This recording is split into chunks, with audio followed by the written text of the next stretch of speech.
Mike Chimombi and Moses Mpofu are allegedly wrapped up in a pretty murky situation with accusations flying about money laundering and abuse of office.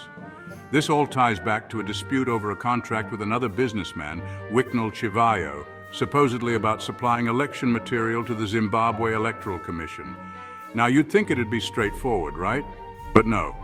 Our main guys, Chimombi and Mpofu, are currently out of the country. Convenient, huh? Their lawyers say they'll cooperate once they're back, but the timing sure is interesting. The Zimbabwe Anti-Corruption Commission, or Sabc, is on their tail, though. They've even gotten their hands on some juicy audio recordings that implicate these three in some not-so-above-board dealings. And it's not just audio gossip. We're talking official invites to come in for a chat, which they've conveniently dodged by being out of the country.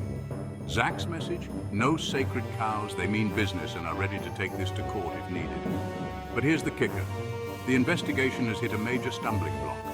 With our key players out of the country, Sabc's hands are somewhat tied. They've promised to plow ahead, but it's a waiting game for now. Meanwhile, this isn't just about legal drama, it's about transparency and accountability in a country that desperately needs both. Every twist in this saga is a reminder of the broader issues at play here: corruption, accountability, and the fight for a cleaner government. So what do you think? Will Chimombi and Mpofu face the music? Or is this another case of delay and deflect? Only time will tell, but I'll be here to keep you updated on all the twists and turns. Stay tuned and let's hope for some real justice in this high-stakes game of corruption chess.